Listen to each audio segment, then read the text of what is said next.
Teman-teman yang dirahmati Allah Subhanahu wa taala, tadi saya buka dengan coba sama-sama kita renungkan salah satu kondisi yang semua mungkin sebagian besar kita tahulah. Ternyata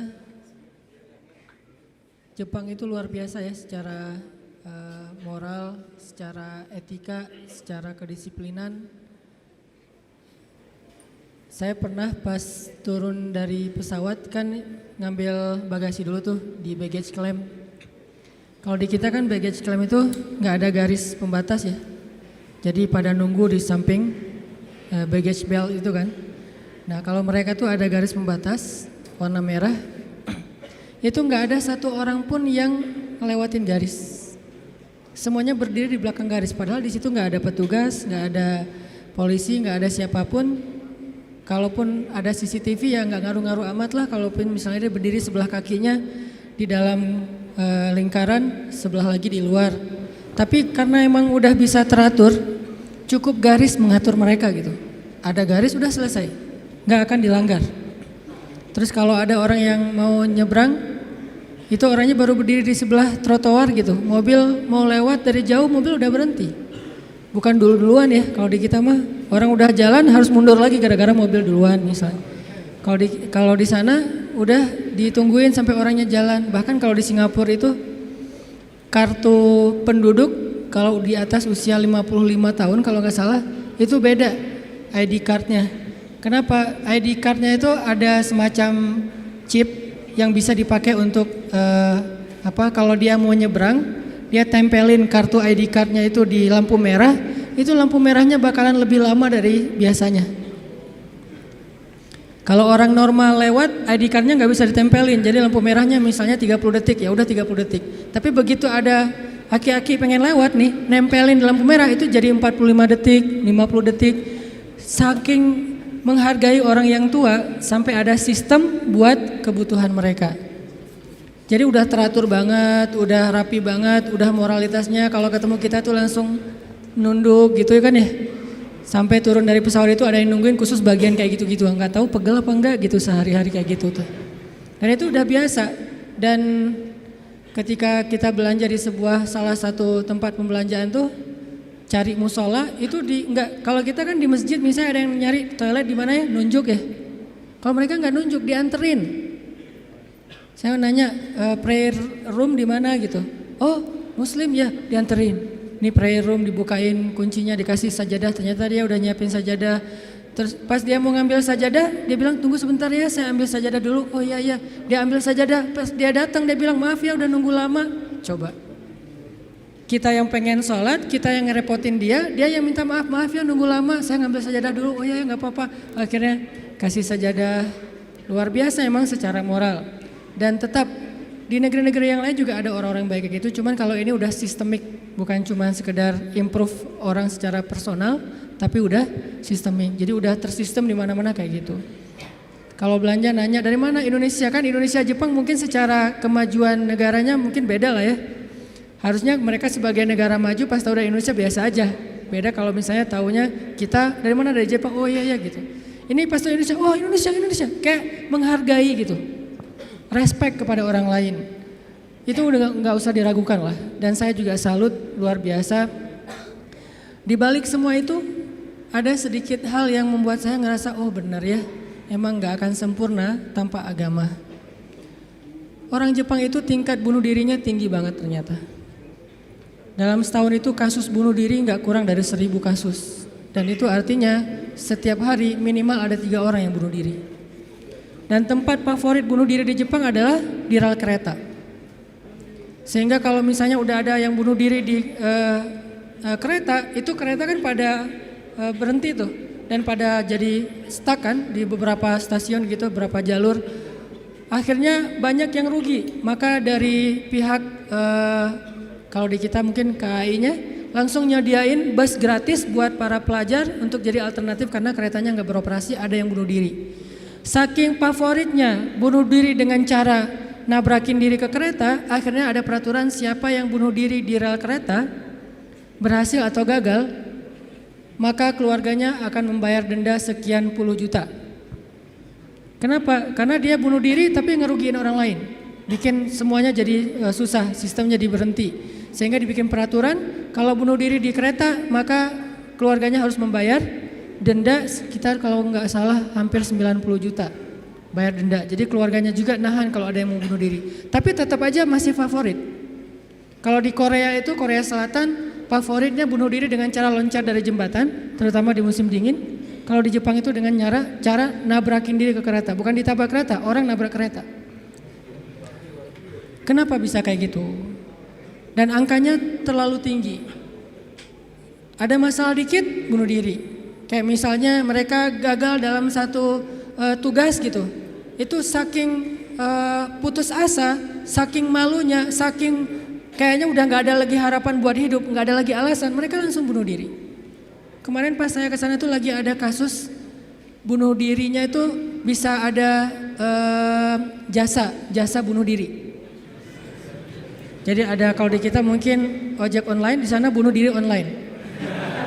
Ada tuh, sedang ramai-ramainya di TV tuh. Kemarin pas lagi di sana tuh lagi diliput gimana proses bunuh diri yang ada online-nya. Dia bisa order. Jadi kayak semacam aplikasi gitu. Aplikasinya bunuh diri. Ini kayaknya perlu diciptakan juga. Nih aplikasi bunuh diri, dia order, terus telepon langsung online ke orang yang eksekutornya. Saya mau bunuh diri. Oh di mana? Jam berapa? Gimana? Ada beberapa menu tuh. Bisa klik bunuh diri kereta, bunuh diri minum obat, bunuh diri diapain misalnya. Tapi nggak ada menu bunuh diri dengan cara diputusin, itu belum. Padahal itu kayaknya lebih membunuh ya. Secara pelan-pelan. Jadi dia bisa ngeklik, dia bisa order, bisa pesan gitu. Akhirnya orangnya datang ke rumah, ada yang di-skap, ada yang dibenamin ke dalam ditenggelamin ke air, ada yang diikat ke digantung, ada yang macam-macam. Sehingga ada satu eksekutor yang udah membunuh belasan orang dan itu lagi rame di Tokyo, lagi dibahas di TV-TV Tokyo. Ternyata bunuh diri juga sampai ada kayak jasanya gitu. Kalau bahasa kita sampai ada aplikasi bunuh diri. Saking tingginya tingkat bunuh diri. Kenapa masalahnya? Masalahnya akhlak mereka udah luar biasa kepada manusia, kepada alam, tapi hati mereka kosong. Sehingga bisa dibilang di dalamnya itu rapuh. Nggak akan tough menghadapi masalah-masalah sekecil apapun. Nggak lulus kuliah, bunuh diri nggak lulus kuliah. Misalnya bete dikit, hari ini kok panas banget ya, bunuh diri. Enggak kayak gitu amat juga sih. Nah, ini artinya tingkat putus asanya terlalu tinggi karena tidak ada daya tahan di dalam hatinya. Dan ketahanan seseorang di dalam hati itu tergantung tingkat tawakalnya kepada Allah Subhanahu wa taala. Makin dia bergantung kepada Allah, makin dia woles, makin dia enggak gampang yai'as, enggak gampang putus asa ketika punya masalah. Nabi Yusuf itu kan masalahnya bertubi-tubi. Ketika Nabi Yusuf dilemparkan ke dalam sumur, ketika Nabi Yusuf dipenjarakan, ketika Nabi Yusuf difitnah, ketika Nabi Yusuf banyak masalah Nabi Yusuf. Tapi pesan Nabi Yakub alaihissalam kepada anak-anaknya, la tai'asu min rauhillah. Baik kepada Yusuf ataupun kepada kakak-kakaknya. La tai'asu min rauhillah. Janganlah kalian berputus asa dari rahmat Allah. Kenapa? Allah itu maha menolong. Ketika kita bergantung kepada Allah, nggak ada yang mustahil. Selalu ada harapan ketika kita berikan harapan itu kepada Allah. Tapi kalau kita berikan harapan itu kepada makhluk, kadang-kadang harapannya semu. Karena makhluk itu, manusia itu sifatnya kullu man 'alaiha fan. Nggak ada yang bisa benar-benar total, nggak ada yang bisa benar-benar abadi, itu nggak bisa. Tapi kalau kita letakkan harapan kita, lalu kita berikan hanya kepada Allah, roja kita hanya kepada Allah Subhanahu wa taala, maka tidak ada kata al-ya's, tidak ada kata putus asa dalam kamus seorang mukmin. Laisa min akhlaqil mu'min al-ya's. Putus asa itu bukanlah sifat atau akhlaknya orang yang beriman kepada Allah. Sehingga kenapa bunuh diri itu menjadi dosa besar dalam Islam? Padahal kan nggak ganggu orang kan, kecuali tadi bikin macet sistem kereta. Itu juga nggak parah-parah banget lah, nggak sampai gara-gara kita bunuh diri orang akhirnya jadi misalnya celaka gitu, nggak, jarang lah. Apalagi bunuh dirinya sendiri, gantung diri. Kan bunuh diri itu nggak ganggu orang lain, Kenapa dianggap dosa besar? Karena bunuh diri ini sama aja dia tidak mengakui kebesaran Allah Subhanahu wa taala. Dia tidak berpegang lagi kepada Allah. Dia putus asa dari rahmat Allah Subhanahu wa taala. Padahal Allah selalu mengatakan la tayasu. Jangan putus asa, aku kasih nih, aku kasih. Tapi dia bilang enggak akan dikasih. Berarti dia kufur kepada Allah Subhanahu wa taala dan merugikan dirinya sendiri. Ketika mentalnya kayak gini, walaupun akhlaknya baik, tapi dia tidak punya daya tahan menghadapi masalah, maka dia akan selalu mengakhiri masalahnya dengan cara bunuh diri. Dalam Islam kasus bunuh diri bisa dibilang hampir nggak ada kalau dalam sejarah Nabi dan para sahabat. Satu-satunya ada kasus bunuh diri itu bunuh diri dalam peperangan ada. Dia lagi dibacok, lagi bertempur terus dibacok sama musuh, banyak luka, nggak tahan dengan rasa sakit, kena kayak tombak gitu di perutnya, karena nggak kuat dengan rasa sakit, dia tekan lagi tubuhnya ke tombak itu supaya cepat mati. Lalu ketika dia sudah meninggal, orang-orang mengatakan dia itu pemberani, dia itu syahid, dia itu hebat. Kata Nabi tidak, dia di dalam neraka. Lalu para sahabat bertanya, kenapa ya Rasul kok dia masuk neraka? Padahal kita tahu dia meninggalnya dalam fisabilillah. Kata Nabi karena dia nggak bersabar terhadap ujian dari Allah Subhanahu Wa Taala. Sakit, ya udah daripada saya nggak kuat nahan sakit, mending sekalian mati nih. Itulah al-ya's. Dan itu tidak ada dalam kamus orang yang yakin kepada Allah, beriman dan bergantung kepada Allah Subhanahu Wa Taala. Jadi kalau kita mau belajar kepada orang Jepang, ada yang kita bisa belajar banget, yaitu moralnya, kedisiplinannya, kebersihannya. Tapi tetap ada satu hal yang fatal yang mereka tidak punya, yaitu Tuhan. Mereka nggak percaya kepada Tuhan. Kalaupun ada agama, kata teman-teman di sana, lahirnya sebagai orang agama Shinto kalau nggak salah, terus nikahnya sebagai agama Katolik kalau nggak Protestan, matinya sebagai agama Buddha. Jadi gonta-ganti itu. Kenapa gonta-ganti? Karena buat mereka agama itu hanya sekedar culture. Mereka tidak menyebut Islam sebagai agama Islam, tapi budaya Islam. Mereka tidak mengenal nilai-nilai ideologis, yang mereka tahu adalah nilai-nilai budaya, adat istiadat atau culture. Sehingga buat mereka pindah-pindah culture itu bagian dari kebijaksanaan. Kayak kita misalnya, saya nih orang Aceh, ketika saya berada di Sunda, di mana bumi dipijak, di situ langit dijunjung. Itu kan wise kan? Ketika kita menghargai budaya tempat kita tinggal, keramahan apa? Keramahan lokal atau apa gitu. Nah ini kan apa? Kearifan lokal. Arif kan bijaksana nih. Nah karena mereka menganggap agama itu hanya sekedar culture, maka arif menurut mereka itu ketika kita bisa beradaptasi dengan semua momen-momen culture itu. Masa-masanya Valentine mereka jadi orang Kristen. Masa-masanya hari tertentu misalnya hari besar Cina misalnya mereka jadi orang Buddha. Masa-masa tertentu mereka jadi orang Shinto dan segala macam. Yang enggak ada menjadi orang Muslim. Jadi karena nggak bisa dimix nih. Satu-satunya yang nggak bisa dimix menurut mereka cuma culture Islam. Yang lain bisa dimix, culture Islam nggak bisa dimix sama mereka sehingga nggak bersentuhan langsung. Ini artinya mereka melihat semua itu hanya sekedar moralitas, bukan sebuah nilai ideologis yang menguatkan mental, bukan, sekedar moralitas. Culture Islam moralitas, culture yang agama-agama lain yang kita sebut itu moralitas, termasuk culture Jepang itu adalah moralitas. Tapi mentalnya lemah sehingga ketika mereka punya masalah di dalam dirinya, mereka nggak punya pertahanan sama sekali. Sedangkan kita melihat ad-din, melihat Islam adalah sebuah nilai yang membangun mentalitas kita. Hanya ke akhir-akhir ini kita cenderung melihat Islam itu hanya sebagai undang-undang, sebagai syariat, sehingga orang takut sama Islam. Seolah-olah kalau kita mau menegakkan Islam, yang kepikiran itu cuma kisos, yang kepikiran itu cuma cambuk.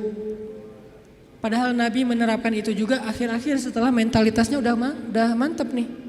Setelah pemahaman agamanya udah komprehensif, setelah diedukasi, baru kemudian penutupnya adalah menyempurnakan keadilan dengan cara menegakkan hukum. Kalau ada orang yang bilang misalnya, ngapain sih Tuhan katanya pengasih tapi kok menciptakan neraka? Sebetulnya jawabannya logis banget dan sederhana kan? Karena tanpa ada surga neraka tidak ada keadilan. Kemana larinya orang-orang yang berbuat jahat dan zalim kalau tidak ada neraka? Maka kalau semuanya masuk surga, yang zalim sama yang terzalimi, lalu di mana keadilan? Kalau gitu kita mending jadi orang jahat aja, toh masuk surga juga kan? Mending kita ambil aja hak orang lain. Toh nanti di akhirat juga tetap masuk surga. Kalau gitu di mana ada keadilan? Keadilan Allah itu justru menciptakan surga dan neraka. Cuman pintu surga lebih banyak daripada pintu neraka. Dan Allah selalu memberikan peluang untuk selamat dari api neraka dengan cara mengampuni dosa. Allah Maha Adil. Allah gak mengatakan kalau udah cap neraka udah gak akan lagi berubah. Enggak. Kalau kamu buat dosa sekali gak akan diampuni, pasti masuk neraka. Enggak. Disitulah Maha Rahman. Selain Allah adil, Allah juga Rahim, Rahman, Rauf, apalagi banyak sifat-sifat Halim. Allah menciptakan keadilan dengan adanya surga, adanya neraka. Tetapi Allah selain adil, Allah juga Maha Pengasih. Dengan apa? Kalau ada yang berbuat dosa, gak langsung dihukum sama Allah. Kita sering buat dosa, emangnya langsung dihukum? Enggak. Kadang-kadang memang Allah langsung negur, tapi bukan hukuman. Karena kalau dihukum harusnya lebih dari itu. Kalau ditegur, karena kadang-kadang kita gak sadar dengan cara-cara yang baik. Allah kasih sedikit, ada cemeti sedikit biar kita dicambuk sedikit, ditoel dikit ya. Biar kita sadar. Supaya apa biar kita sadar? Biar dengan kesadaran itu kita menjadi lebih baik, lebih bermanfaat, lebih berkualitas hidupnya. Allah gak langsung menghukum kita. Kalau Allah mau menghukum kita dengan dosa kita, kayaknya kita gak ada yang berada di sini sekarang nih. Udah celaka dari dulu-dulu juga. Sekali kita minum, sekali kita narkoba, sekali kita berzina, sekali kita membunuh, sekali kita mengambil hak orang lain, udah langsung celaka. Kenapa masih bisa hidup?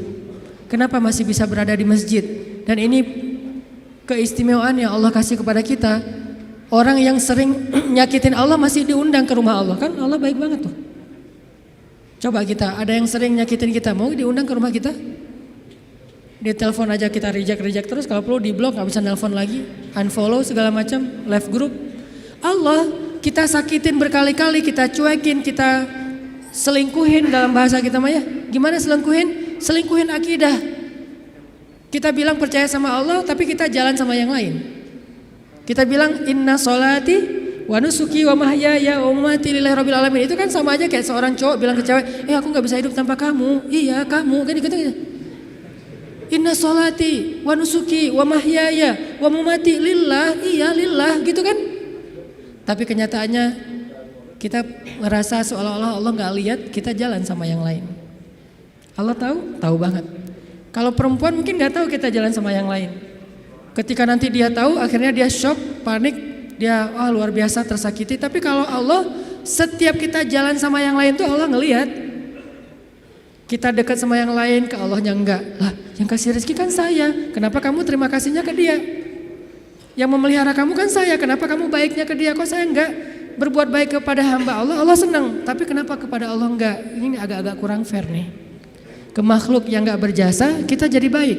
Ke Allah yang maha berjasa, kita cuek. Malah kita menuduh Allah dengan tuduhan-tuduhan yang enggak pantas. Ngerasa Allah enggak penting dalam hidup kita. Kalau Allah nggak sabar, makanya Allah itu sabur. Apa arti sabur? Sabar banget. Allah itu sami. Apa arti sami? Dengar curhat banget lah. Kita pasti nggak kuat dengar curhat teman-teman kita. Bayangin kalau yang curhat ke kita itu ada puluhan orang, kan stres juga tuh setiap hari. Allah dicurhatin miliaran orang setiap hari coba. Bukan miliaran orang, miliaran makhluk, semuanya curhat kepada Allah. Yas'aluhu man fis samawati wal ard. Semua yang ada di langit dan di bumi curhat kepada Allah. Tapi Allah mendengar semua curhat mereka seolah-olah mereka itu cuma satu orang doang gitu. Dan baru pertama kali curhat, akhirnya Allah mendengarnya tuh sami'un. Betah banget ngedengerin curhatnya. Betah banget Allah dengar curhat kita, gak pernah. Kan kamu udah kemarin curhat, giliran atau dengan yang lain? Enggak kan? Kita berdoa setiap hari, kan udah kemarin giliran, soalnya yang berdoa itu banyak loh. Kita di DM aja, di japri aja kadang-kadang bete juga nih kalau udah dijawab sekali terus nanya lagi karena banyak banget yang bertanya. Kan agak capek tuh makhluk. Makanya kita nggak disebut sami'un. Tapi kita sami'un. Allah sami'un, kita sami'un. Apa bedanya? Kalau sami'un senang mendengar, tapi tetap ada batasnya. Kalau sami'un pendengar banget, betah banget ngedengerin, gak ada batasnya, gak pernah Allah capek mendengar curhat kita. Lagian kadang-kadang kita yang dicurhatin ke Allah itu masalahnya itu juga belum selesai. Allah gak pernah bilang, belum selesai juga masalah yang kemarin, gak pernah Allah ngomong gitu. Kayak berlarut-larut kamu teh masalah gak beres-beres, Allah gak pernah ngomong kayak gitu kan. Tetap aja hambaku ada apa, Allah mendengar.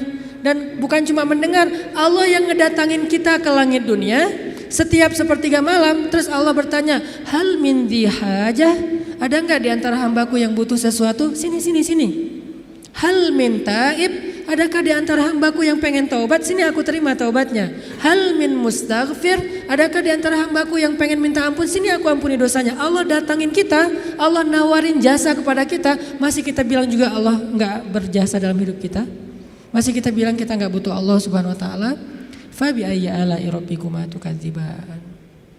Jadi teman-teman, ada orang kadang dalam kehidupan kita itu berjasa banget sampai kita nggak bisa ngelupain dia. Salah satunya dalam hidup saya misalnya yang paling berjasa itu ibu nomor satu pastinya ya. Kedua istri. Orangnya ada soalnya di sini. Ibu, istri. Kalau selain keluarga, oke, itu keluarga. Selain keluarga siapa yang paling berjasa? Dalam hidup saya itu salah satu yang cukup banyak ngebantu saya itu adalah salah satunya nih. Ada saudara saya, Ustadz Muhtarom namanya, dosen Unpad, tinggal di Antapani. Beliau yang pertama banget nampung saya ketika saya baru hijrah ke Bandung. Ketika saya nggak tahu tinggal di mana, nggak punya rumah kontrakan, ngontrak juga nggak bisa. Beliau nampung saya tinggal di rumah beliau beberapa lama di Antapani. Beliau kenalin saya dengan ibu-ibu Masjid Salim, nih dari Mesir nih, mau nggak dengerin ceramahnya? Enak loh, padahal saya juga masih bingung ceramahnya gimana ya, nggak pernah ceramah. Sekali-kali ceramah yang kebalik kan Allah Shallallahu Alaihi Wasallam, Rasulullah Subhanahu Wa Taala. Sekali-kalinya ceramah kebalik saking nervousnya.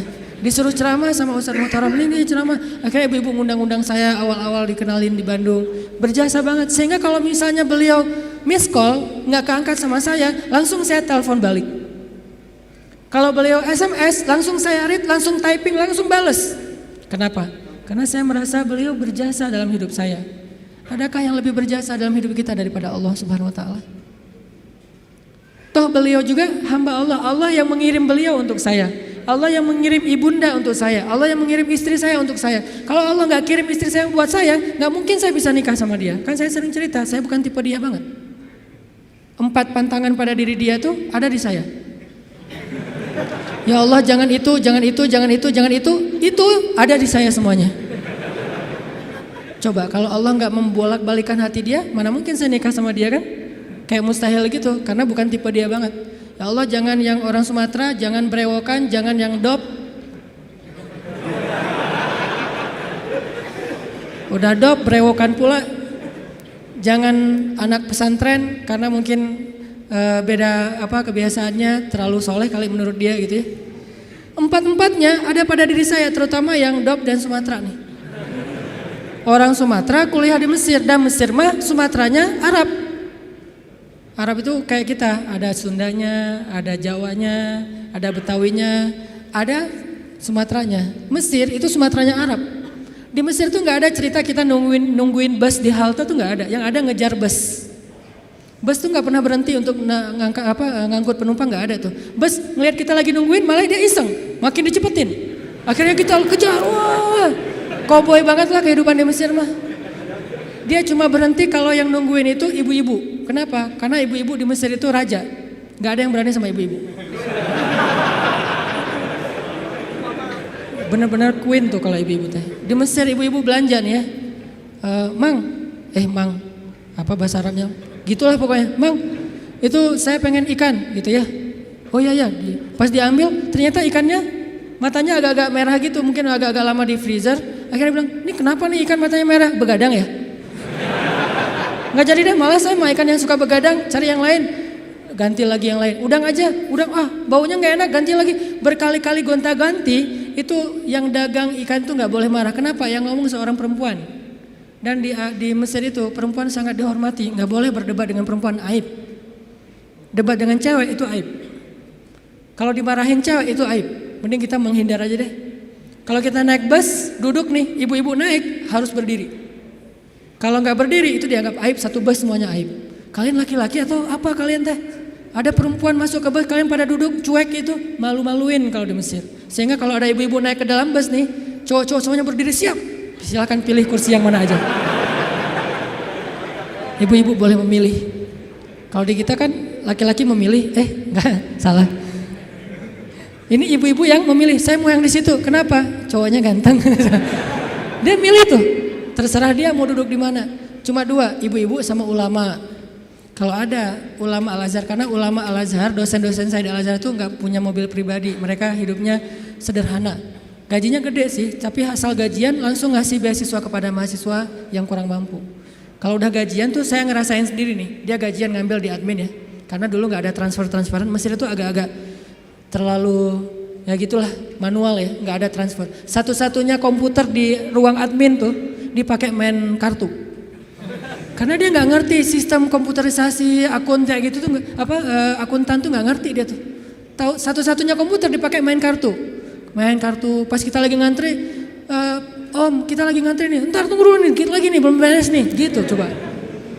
Tapi menghargai banget kepada orang tua, ulama, ibu-ibu. Nah ada dosen saya ngambil gajinya kurang lebih sekitar 2.000 pound. 1 pound itu dulu sekitar 3.000 rupiah, lumayan lah ya, hampir 10 juta gajinya. Dia ngambil gaji sekitar 10 juta, langsung datangin mahasiswa yang kita lagi nongkrong di depan kelas, di depan kampus, ditangin, ya abnai, manggilnya lembut. Anak-anak, kata dosen teh, kalian udah beli buku kuliah belum? Kita senyum-senyum. Padahal udah, tapi senyum-senyum aja. Mau bilang udah, jujur. Mau bilang enggak boleh dusta ya. Senyum-senyum aja. Oh ya udah nih, beli buku. Alhamdulillah. Akhirnya kita beli buku, cuman bukan buku kuliah, buku tambahan gitu kayak buku sejarah, buku apa. Alhamdulillah. Dia ngasih dari 10 juta, 5 juta itu buat anak-anak. Dan itu kebiasaan di sana tuh dosa-dosanya. Makanya karena hidupnya kayak gitu, sederhana, nggak punya kendaraan. Dosen kalau mau ke kampus bareng dengan kita pagi-pagi tuh naik bus. Cuman kalau kita ngejar, kalau bus supirnya nggak berani disuruh dosen Al-Azhar ngejar bus kan nggak mungkin ya. Kalau ngelihat itu ada penampilan dosen, langsung busnya berhenti. Begitu dosennya naik langsung jalan tuh, nggak peduli kita lagi di tangga kayak di apa, nggak peduli deh. Kan dosen dulu yang naik nih.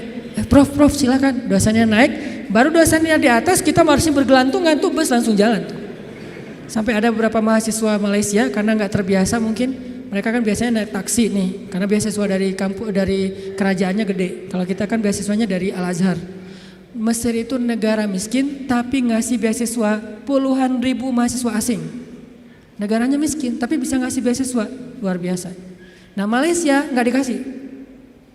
Negara yang tidak dikasih beasiswa di Asia itu Malaysia dan Brunei, karena dianggap udah sejahtera. Akhirnya mereka terbiasa naik taksi nih. Begitu mahasiswa Malaysia sekali naik bus, nggak terbiasa naik bus ala-ala Mesir gitu, turunnya membelakangi arah jalannya bus. Kebayang kan? Gelundung gitu kan? Kita mahasiswa Indonesia ketawa-ketawa aja, wah lucu. Kalau kita kan udah biasa koboi ya, kejar bus, terus turunnya sambil lari. Kadang-kadang kalau bawa barang itu barangnya dilempar dulu ke dalam bus, langsung dikejar naik gitu. Udah biasalah kayak gitu-gitu di Mesir. Tadi cerita apa tadi teh? Hubungannya? Ya gitulah, nggak ada hubungannya. Pokoknya balik lagi ke tema ya. Intinya ketahanan hati kita itu ketika kita dekat kepada Allah Subhanahu Wa Taala. Jadi nggak ada ceritanya dalam kamu seorang mukmin ada masalah baper udah gitu bunuh diri, nggak ada. Tergantung tawakal kita kepada Allah. Coba rasain ketika kita lagi ngerasa enak nih hubungannya sama Allah, sama ketika kita lagi jauh dari Allah, terus dua-duanya dikasih masalah, mana yang lebih nyaman buat kita? Kalau kita pas lagi dapat masalah, pas lagi dekat sama Allah, itu akan bertahan banget. Saya pernah ngerasain itu. Saya karena kan sering ditolak ya ceritanya ya, curhatlah dikit lah ya. Kalau ditolaknya lagi jauh dari Allah, itu baper. Tawaf Sungai Nil kan, mau loncat, aduh dalam takut ada kuda Nil gitu, nggak loncat, buat apa lagi hidup kalau kayak gini ya. Kenapa kayak gitu? Lemah gara-gara jauh dari Allah. Kalau ditolak pas lagi dekat sama Allah, nggak apa-apa, yang penting jangan ditolak sama Allah kan gitu. Ditolak, ya Allah pasti engkau mau ganti yang lebih keren ya.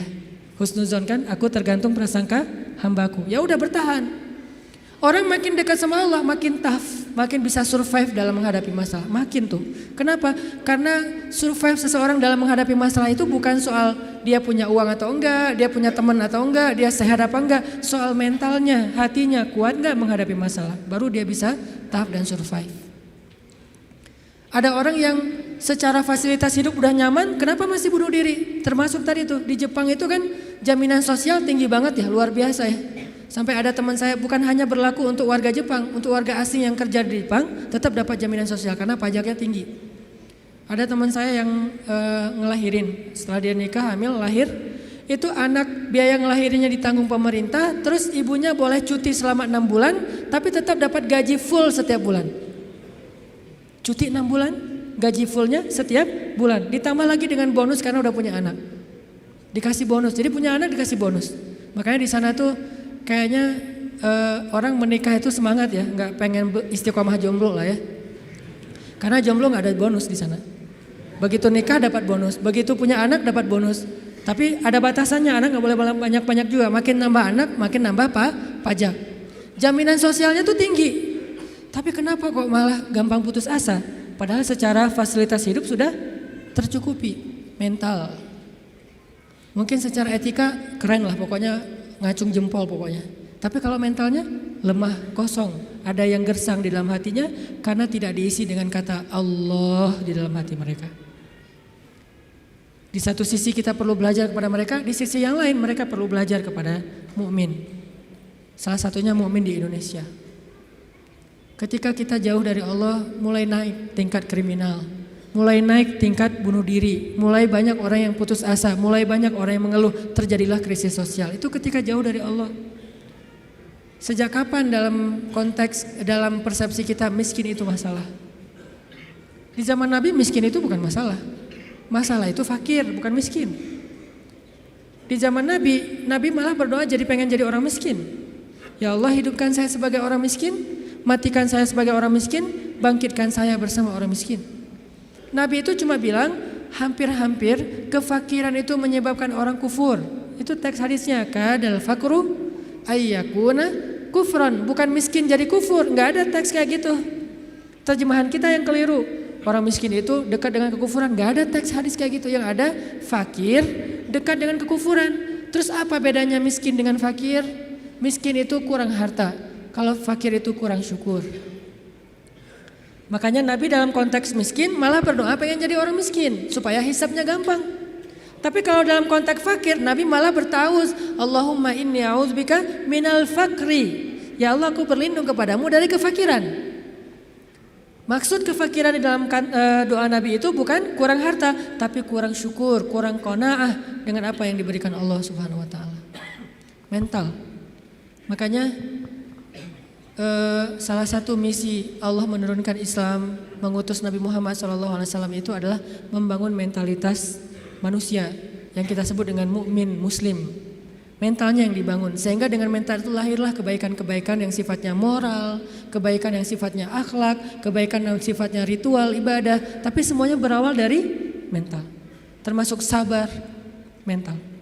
Yang menyebabkan seseorang gak gampang panik, mentalnya. Dan mental itu tergantung keyakinan dia kepada Allah Subhanahu wa taala. Masih ingat kisah Nabi ditodong senjata? Nabi lagi di rest area, lagi duduk. Cuman waktu itu gak ada yang jual tahu Sumedang ya. Lagi duduk nih di rest area, istirahat sebentar lah, perjalanannya cukup macet. Ada kren jatuh di kilometer berapa kemarin teh. Istirahat. Lagi duduk di rest area, jauh dari para sahabat. Biasanya Nabi duduknya itu di antara para sahabat. Kali ini beliau pengen menyendiri. Kenapa pengen menyendiri? Mungkin beliau gak enak mau nolak sahabat yang curhat. Gak enak menolak sahabat yang ajak ngobrol. Karena sahabat juga kan kalau dekat Nabi curhat, ngobrol panjang lebar, minta selfie segala macam kan. Nah Nabi pengen me time lah, gak pengen diganggu. Kalau udah terlanjur bareng dengan mereka, Nabi itu gak enakan banget orangnya. Kalau udah Nabi boleh curhat enggak? Nabi gak mungkin bilang enggak. Gak ada kata-kata enggak dalam kamus Nabi itu. Yang ada, oh ya boleh, walaupun beliau udah capek banget. Nah akhirnya pengen ngambil me time, gak mau diganggu, sendiri. Sahabat juga pengertian, oh Nabi lagi pengen sendiri, ya udah menjauh. Ternyata itu jadi kesempatan buat orang kafir, musuh yang pengen membunuh Nabi. Dia langsung datang, nodong senjatanya, pedangnya di leher Nabi. Itu pedang yang sangat tajam, kalau ditarik dikit, udah aja langsung Nabi kegorok. Dia todong di leher Nabi, tinggal ditarik doang. Dia bilang, Muhammad, sekarang kamu jauh dari orang-orang yang mengawal kamu, sahabat-sahabat kamu. Kalau saya gorok leher kamu nih sekarang nih, siapa yang bisa nolong kamu? Di situ kelihatan tawakal Nabi itu, gambaran tingkat tawakal Nabi itu benar-benar hakut tawakulih. Kayaknya rasa-rasanya nggak ada di antara kita yang bisa tawakal sekeren itu. Tapi setidaknya kita bisa mengambil itu sebagai inspirasi. Ternyata tawakal itu menguatkan mental. Walaupun gak sekuat Nabi memang. Nabi kan di atas rata-rata ya, manusia paling istimewa lah. Siapa yang bisa nolongin kamu Muhammad? Nabi dengan tersenyum melihat ke arah dia dengan tenang mengatakan Allah. Saking mantepnya kata-kata Nabi sampai bikin orang itu gemetar, jatuh tuh pedangnya. Kita belum bisa kayak gitu. Ketika kita datengin, Pak saya mau melamar anak Bapak, kamu ngasih makan apa buat anak saya? Allah yang ngasih makan. Astagfirullahaladzim, iya terima. Gak bisa, langsung gemetar tuh orang, mertua langsung gak bisa berdiri. Mana bisa kita naklukin mertua dengan kata-kata kayak gitu kan. Kemarin aja tadi pagi saya disuruh minta sharing di Mabes TNI aja, saya yang gemetar. Biasanya kan enjoy gitu, ceramah santai dan cari-cari bahan ngebully. Mau ngebully TNI, bayangin. Di depan jenderal-jenderal, bintang 2, bintang 3, ini mau ngebully apa ini? Saya kan mati langkah kalau nggak ngebully ya. Jadi bingung mau kayak gimana. Udah aja kaku nggak jelas kayak gitu, salting pokoknya sampai mereka juga ngeliat ini ceramah atau lagi curhat ya, nggak jelas gitu. Artinya kita tuh nggak punya mental kayak Nabi tuh. Menghadapi makhluk aja kadang-kadang keder. Nabi menghadapi orang yang satu-satunya paling memusuhi beliau, udah siap pengen menggal kepala beliau. Coba imajinasikan deh adegan itu. Karena kalau cuma baca teks sejarah nggak akan dapat apa-apa. Oh gitu doang. Padahal kita juga nggak bisa kayak gitu kan. Bisa nggak kita ketika lewat satu jalan terus digonggong sama guguk misalnya? Terus kita santai. Kamu dan saya sama-sama hamba Allah. Bisa nggak kayak gitu? Sehingga dia langsung melipir, oh ya sorry. Salah ngegonggong ustadz ya. Nggak gitu kan? Tetap aja kaget. Walaupun nggak takut mungkin kaget pasti dengan suaranya nyentangnya. Baru sekali dia bersuara langsung, oh udah gitu jaim-jaim melihat orang ada yang lihat nggak saya kaget gitu kan ya. Tapi Nabi nggak sama sekali kayak gitu. Dia todong dan orangnya itu preman. Bayangin tatoan preman yang udah biasa bunuh orang buat dia itu kayak hobi, kayak kita ngopi gitu. Aduh hari ini belum bunuh orang gitu. Jadi sakit kepala kalau belum bunuh orang. Orang kayak gitu tuh nodong Nabi pakai senjata yang udah tajamnya luar biasa, ditarik sedikit langsung udah Nabi bisa kegorok. Nabi menjawab dengan tenang, Allah yang nolong saya. Dia gemetar, jatuh pedangnya diambil balik, ditodongin balik sama Nabi. Sekarang kalau saya pengen bunuh kamu, siapa yang nolong kamu? Kata dia, engkau wahai Muhammad. Nabi tersenyum, diambil pedangnya dikasih lagi kepada dia. Nabi gak takut dibalikin lagi kayak tadi, gak, dikasih lagi sama Nabi. Nabi itu orangnya bisa menaklukkan hati orang seketika tuh. Ketemu langsung berubah hatinya kalau hatinya baik. Satu-satunya yang gak bisa ditaklukkan itu kalau hatinya memang diisi dengan kesombongan. Karena itu sudah ditaklukkan oleh setan. Kalau hatinya bersih baik, Nabi bisa membujuk hati orang. Itu keahlian Nabi SAW. Akhirnya dia dapat lagi pedangnya disarungkan, dia jadi malah duduk ditarbiyah sama Nabi. Jadi curhat, saya tuh galau berat ya Rasulullah. Tadi gini sekarang jadi curhat, jadi baper. Gimana nih Rasul, mending saya putusin aja gitu Rasul. Malah cerita tentang masalah pribadi.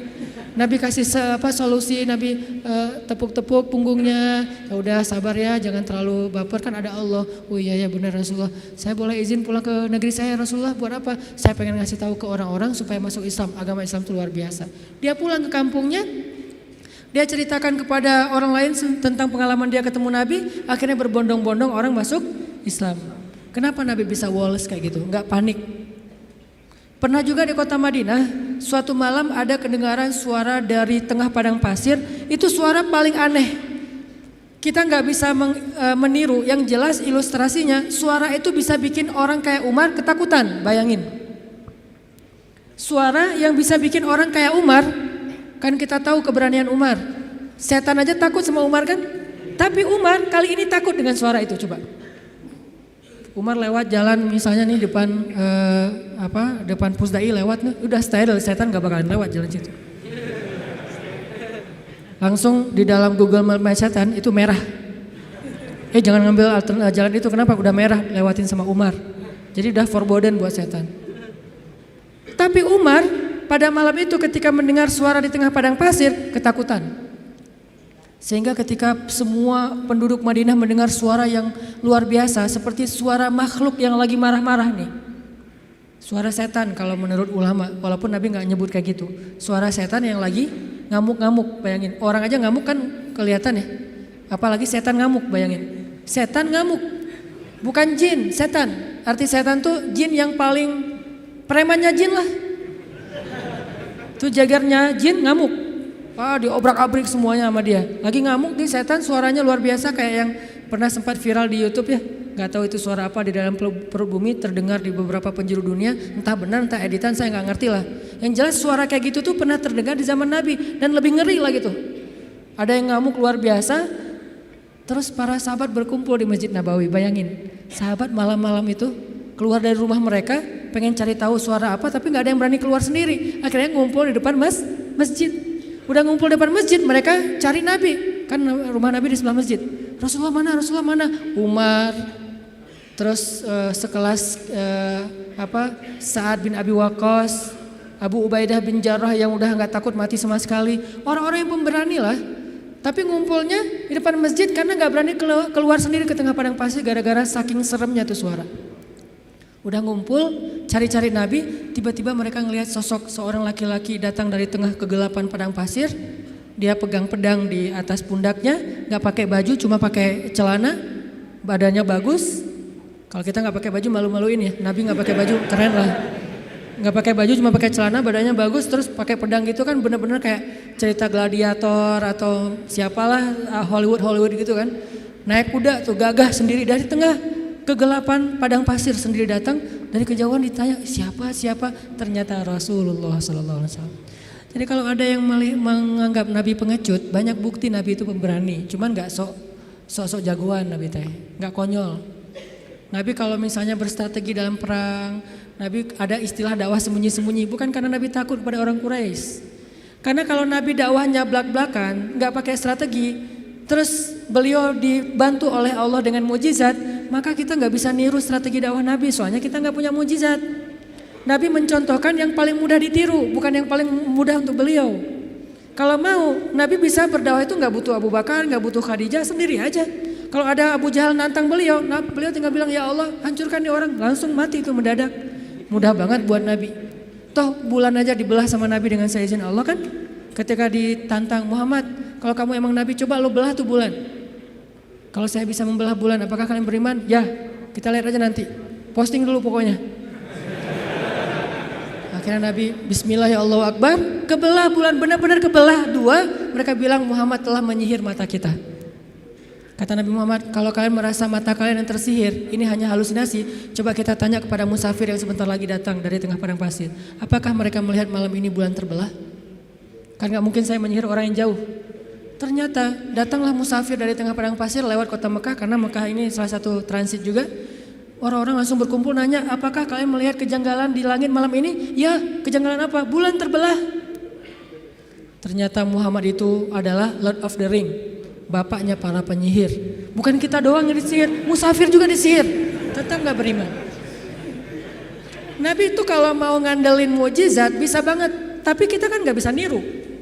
Makanya Nabi mencontohkan yang paling ringan, dakwah itu sembunyi-sembunyi dulu, jangan terlalu vulgar. Supaya apa? Supaya umatnya gak celaka dengan mengambil langkah-langkah yang sembrono.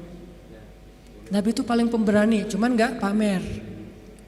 Kalian semuanya apa-apaan, gua paling pemberani. Enggak pernah Nabi gitu. Umar, Ali, ketika ada yang nantang kaum muslimin, padahal Nabi itu kalau mau duel sama dia bisa banget. Tapi kan buat apa yang kayak gitu-gitu? Kan ada tuh Amru bin siapa gitu yang orang kafir tuh, jagoan berpedang dalam perang Khandaq nantang. Hal min mubariz, ada enggak cowok-cowok pemberani di sini yang mau duel sama saya? Diam semuanya, bayangin Umar diam. Umar takut enggak? Tapi emang orang itu terkenal sih. Nih yang lagi nantang ini terkenal Umar. Aduh, Amru kan agak mikir nih. Ternyata siapa yang berdiri? Ali masih muda, umur 20-an tahun lah. Ya Rasulullah izinkan saya. Nabi itu kalau mau, Ali emang lo doang yang berani, gue juga berani sebetulnya. Enggak, Nabi mah gak kayak gitu, orangnya tawadu. Ali jangan, aku gak tega kalau terjadi apa-apa sama kamu. Akhirnya Ali duduk. Benar-benar nggak ada laki-laki di antara kalian, kata Amru. Dia manas-manasin tuh. Ya Rasulullah, mereka menghina kita ya Rasulullah. Postingannya tuh nggak enak banget ya Rasul. Izinkan saya Rasulullah untuk report tuh biar di blog sama Instagram. Kata Rasul, jangan Ali, nanti kamu ada apa-apa lagi sama kamu. Saya kan nggak tega, sayang banget sama kamu Ali. Duduk lagi. Ali itu sebetulnya udah gergetan. Rasul kok nggak izinin sih? Saya bisa tuh ngalahin tuh orang. Rasul nggak percaya banget sih sama saya gitu-gitu. Sampai 3 kali, wah benar-benar kalian ini nggak ada yang keren satupun, nggak ada cowok sama sekali di antara kalian. Saya kecewa nih datang ke sini capek-capek, nggak ada yang berani duel. Kata Amru. Akhirnya Ali, ya Rasulullah, izinkan saya demi Allah, biar Allah yang akan menunjukkan kebesarannya. Akhirnya Nabi diam, membolehkan Ali berangkat. Wah langsung kata Ali, ya Amru, saya mengajak kamu kepada Islam secara baik-baik. Kata Amru, nggak ada urusan saya dengan agama itu. Kalau gitu saya ngajak kamu berduel. Kata Amru, saya nggak tega membunuh kamu wahai Ali. Kata Ali, tapi saya tega bunuh kamu. Coba, Ali terkenal kan jagoannya Rasulullah kan. Akhirnya tarung, wah tahu sendiri kekuatan pedang Zulfikarnya Ali. Terkenal lah, legend banget lah pokoknya tuh. Ali itu bisa dibilang salah satu petarung legend dalam Islam. Ali dengan Zulfikarnya. Akhirnya tuh orang terkapar, penggal sama Ali dan mati dalam peperangan itu hal yang wajar. Jadi nggak ada urusan HAM-nya mana tuh, hak asasi manusia. Ini perang. Kecuali perangnya di dalam kota, baru ngomongin HAM. Karena Islam itu sangat memperhatikan HAM kalau perangnya di dalam kota. Nggak boleh nebang pohon, nggak boleh bunuh perempuan, nggak boleh menyakiti anak kecil, nggak boleh menyakiti orang tua, nggak boleh menyakiti orang yang sudah melepaskan senjatanya. Itu etika perang dalam Islam kan? Tapi kalau di medan perang, ya wajar tuh laki-laki sama laki-laki, wajar banget itu mah. Sama-sama cowok, sama-sama militer, sama-sama megang senjata, wajar banget. Jadi artinya Rasulullah itu sangat pemberani. Tiba-tiba Nabi datang bawa pedang di atas pundaknya, terus megang kuda, datang gagah banget. Orang-orang pas dari jauh ngeliat siapa, kok pemberani banget. Ternyata Rasulullah SAW. Begitu Nabi datang, tenang semuanya. Nabi itu kayak ayah buat sahabat. Nabi turun dari kudanya, diikat kudanya di kandang kuda, di garasi rumah beliau. Udah selesai markirin kuda, Nabi datang ke sahabat.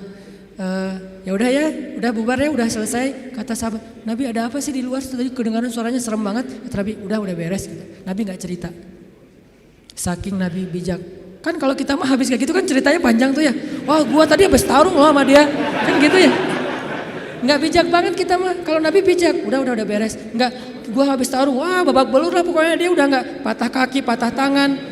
Tadinya tuh dia gaya-gaya nantang gua, nggak tahu siapa Muhammad gitu-gitu kan. Ini anaknya Abdullah, cucunya Ismail, seorang sniper. Ismail kan terkenal sniper ya.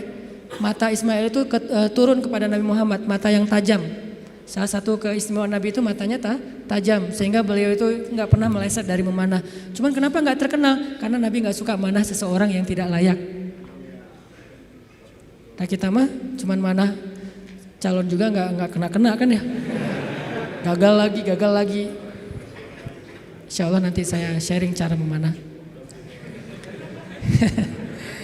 Nabi itu jagoan memanah, seorang jago main pedang, lomba berkuda pernah beberapa di waktu Nabi masih ABG nih, belum jadi Nabi, sering lomba berkuda kan, sama Hamzah, Nabi sering menang. Jadi jago kuda, jago manah sambil berkuda itu udah biasa buat Nabi. Cemen lah itu mas, kecil, sepele, kayak kita ngemil doang itu mah. Gak ada apa-apanya buat Nabi, tapi apakah Nabi pamer? Enggak, udah beres. Gak ada Nabi cerita, wah tadi gua berantem tuh sengit banget sampai 10 ronde loh. Gak ada cerita kayak gitu. Ini menunjukkan bahwa keberanian Nabi SAW bukan hanya karena beliau punya fisik yang ideal, tapi karena punya iman yang ideal. Bilal bin Rabah itu fisiknya nggak ideal, bukan masalah warna kulit, tapi dia lemah. Karena warna kulit itu sekarang bukan lagi ukuran keren nggak keren, malah sekarang makin dof tuh kan makin gimana gitu ya. Makin dof katanya makin apa istilahnya? Ya, nggak enak nyebutnya dalam masjid. Nah, Bilal itu mungkin dia orang yang kulit hitam, tapi bukan itu masalah Bilal. Fisiknya lemah. Pernah tarung sama Wahsy, sama-sama dari budak Habasyah. Itu nggak perlu 1 ronde, setengah ronde juga selesai. Sekali dorong Bilal jatuh langsung nggak berdaya. Saking lemahnya Bilal. Terkenal fisik Bilal itu lemah. Ada yang lebih lemah daripada Bilal, siapa? Abdullah bin Mas'ud. Sampai dijuluki kaki burung belibis. Saking kaki Abdullah bin Mas'ud itu kecil banget. Sehingga tendang sedikit langsung jatuh tuh, nggak ada kuda-kudanya Ibnu Mas'ud. Tapi kenapa Ibnu Mas'ud ini bisa membunuh Abu Jahal dalam perang Badar? Kenapa Bilal bisa bertahan seperti gunung Uhud ketika disiksa berbulan-bulan lamanya? Padahal fisiknya lemah. Sampai orang-orang kafir Quraisy juga heran.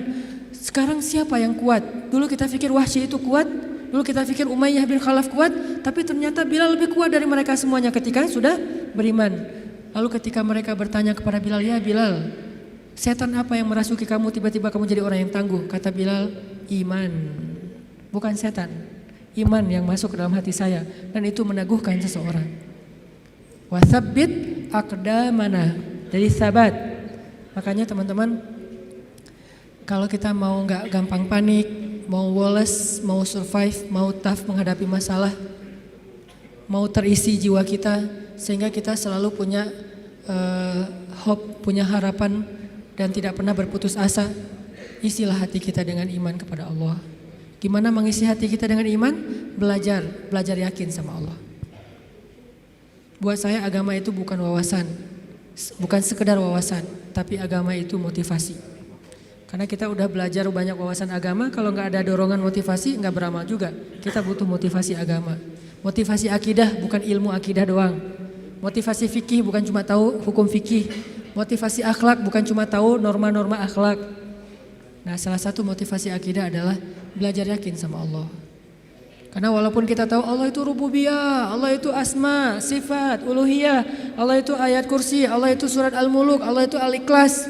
Kalau kita nggak yakin sama Allah, semua itu cuma jadi wawasan. Ketika kita punya masalah, tetap aja kita gampang berputus asa.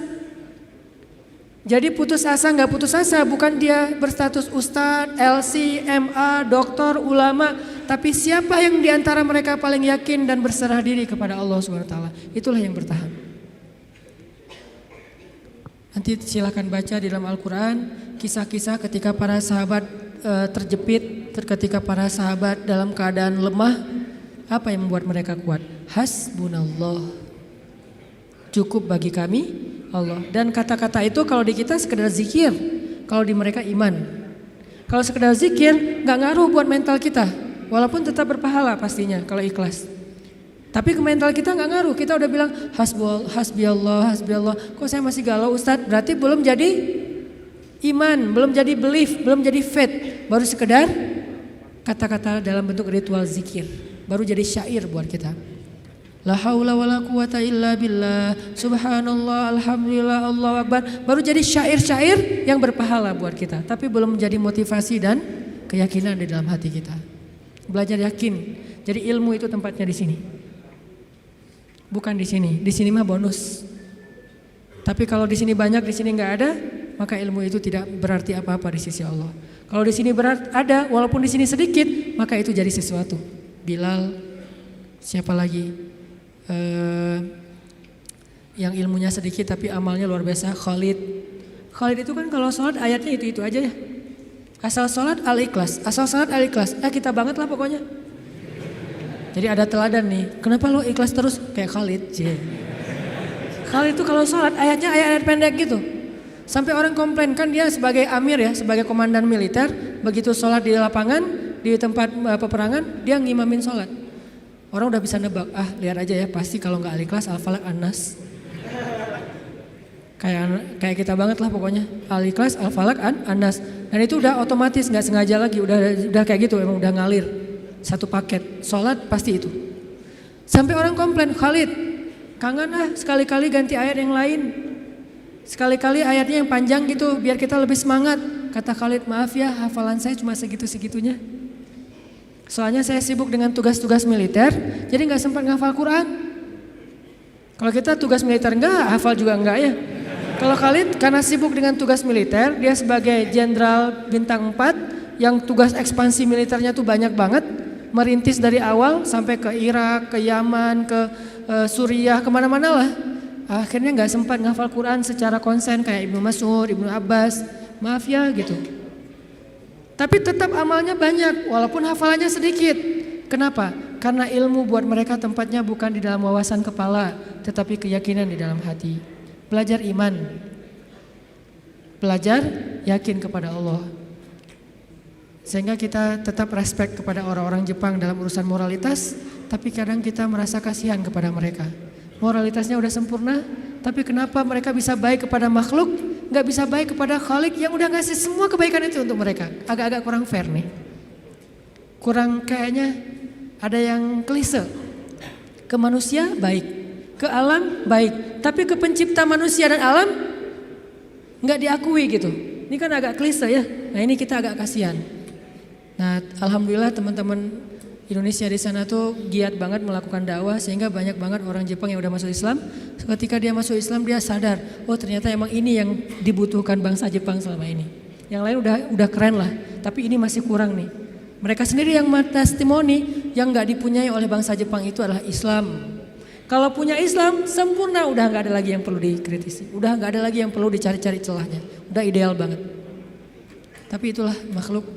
Tidak ada yang sempurna sehingga tugas kita bukan menjudge, bukan menghakimi, bukan menjelek-jelekan, bukan mengeneralisir. Tugas kita adalah saling mengisi. Di satu sisi kita respect dengan moralitas orang Jepang, di sisi yang lain kita tetap yakin tanpa iman semua itu tidak akan pernah benar-benar hakiki. Ibarat casingnya bagus tapi gak ada software apa-apa di dalamnya. Jadi gak bisa terlalu optimal dipakai juga.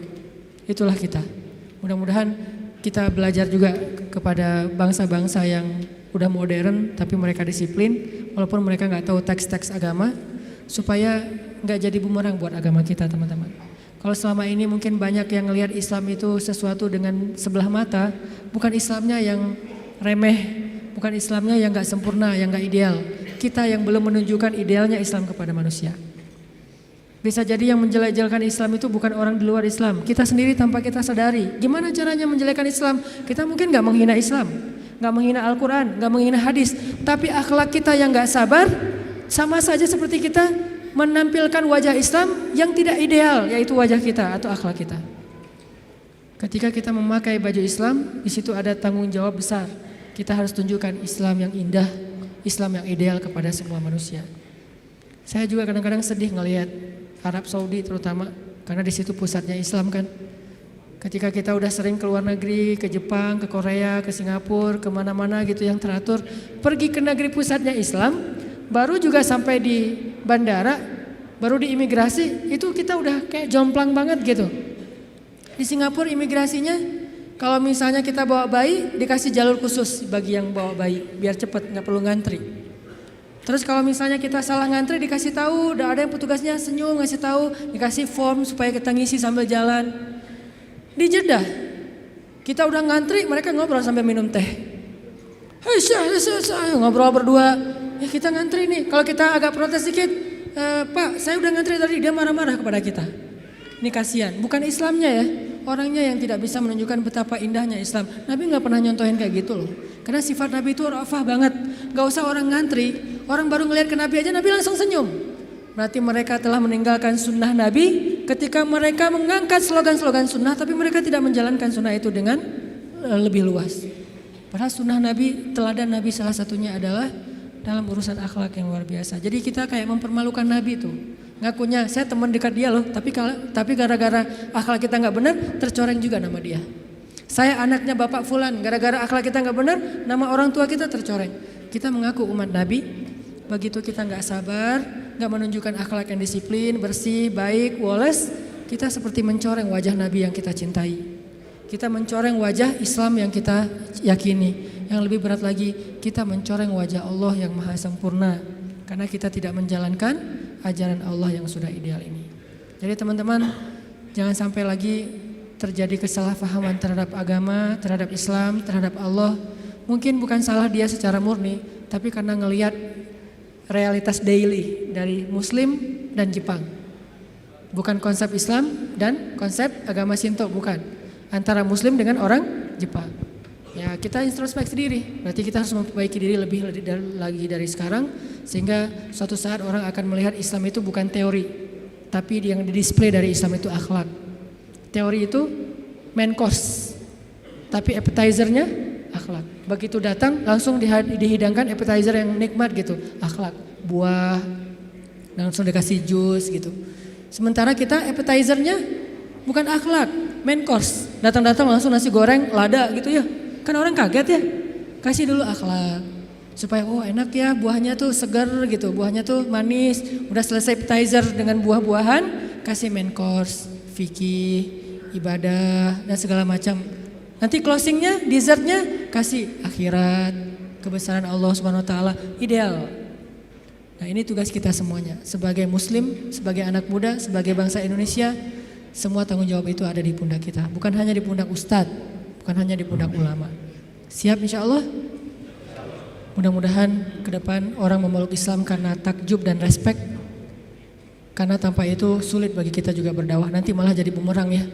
Kalian ngajarin Islam, tapi akhlak orang Islam tuh gimana katanya. Walaupun Islam tetap ideal, akhlak muslimnya aja yang mungkin perlu diperbaiki. Itu aja teman-teman.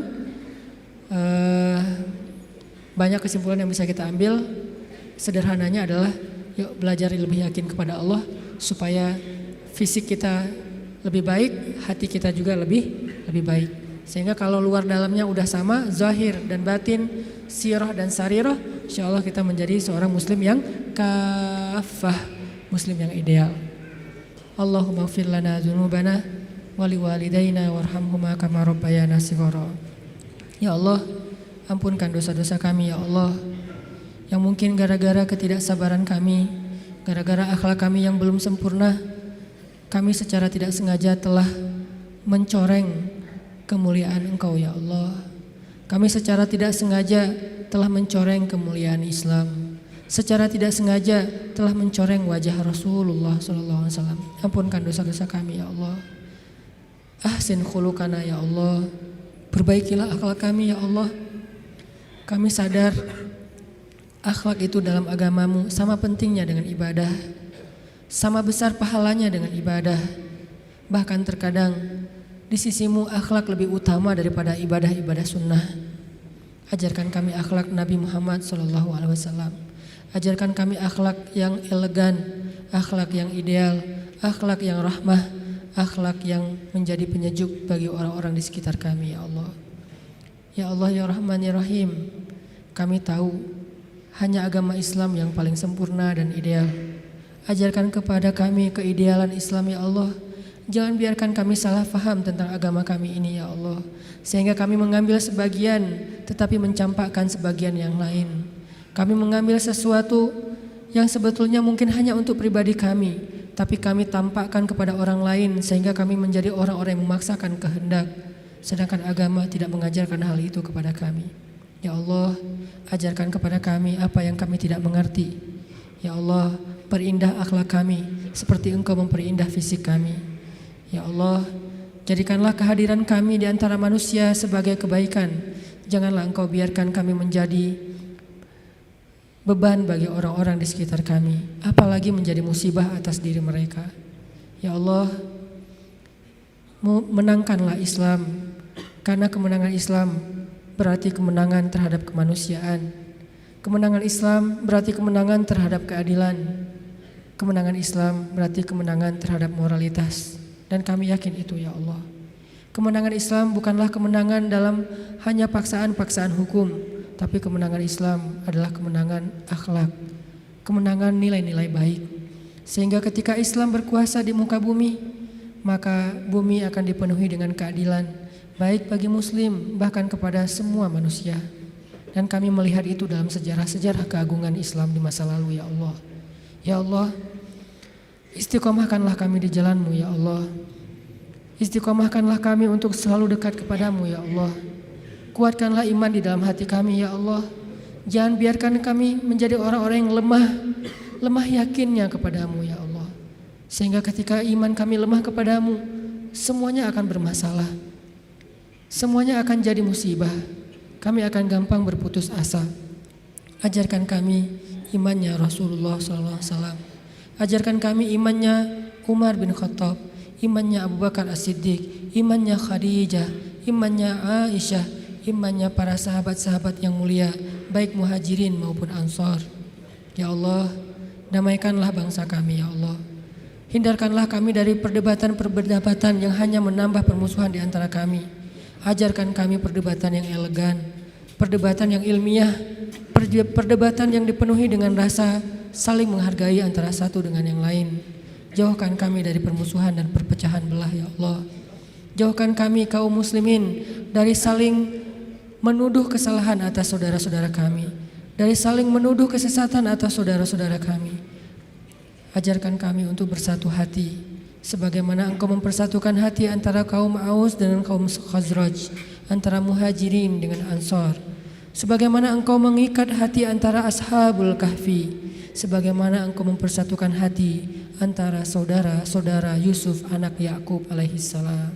Ya Allah, berilah petunjuk-Mu kepada pemimpin-pemimpin kami, karena kami yakin pemimpin itu bisa menjadi orang yang pertama di antara kami yang masuk ke dalam surga-Mu karena keadilannya, bisa juga menjadi orang yang pertama dan paling dalam nerakanya karena kezalimannya.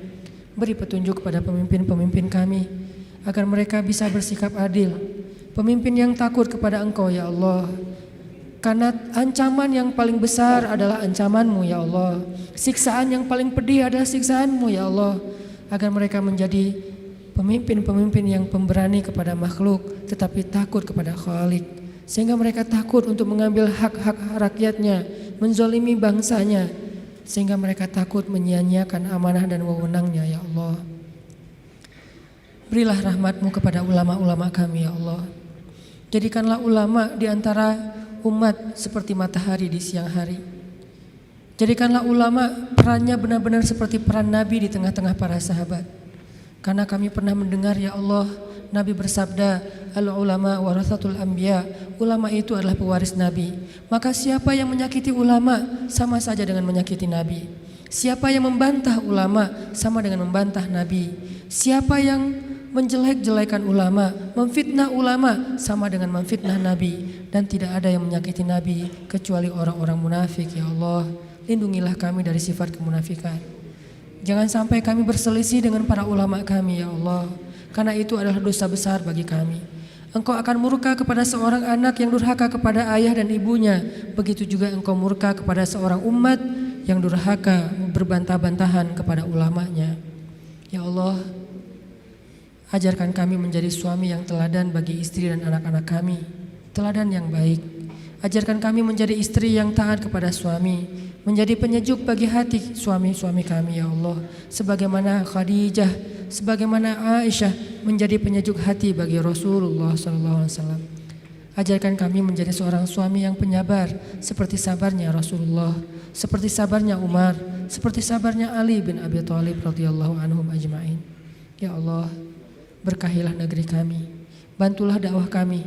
Sungguh tidaklah kami berdakwah kecuali karena kami cinta kepada agama ini, karena kami cinta kepada negeri ini, karena kami ingin memberikan karya-karya yang positif, membangun negeri dan menjalankan agama yang Engkau amanahkan kepada kami ya Allah. Bantu kami dalam dakwah kami ya Allah. Bujuklah hati-hati pemuda Islam di Indonesia agar kami sama-sama berhijrah dan belajar agama lebih baik, agar kami memperbaiki akhlak kami, agar kami lebih dekat dengan rumah-rumah-Mu ya Allah. Ya Allah ya Rabbana, beri kami kebaikan di dunia dan kebaikan di akhirat. Lindungilah kami dari azab api neraka. Rabbana atina fid dunya hasanah wa fil akhirati hasanah wa qina adzabannar. Subhanakallahumma wa bihamdika asyhadu an la ilaha illa anta astaghfiruka wa atubu ilaik. Assalamualaikum warahmatullahi wabarakatuh.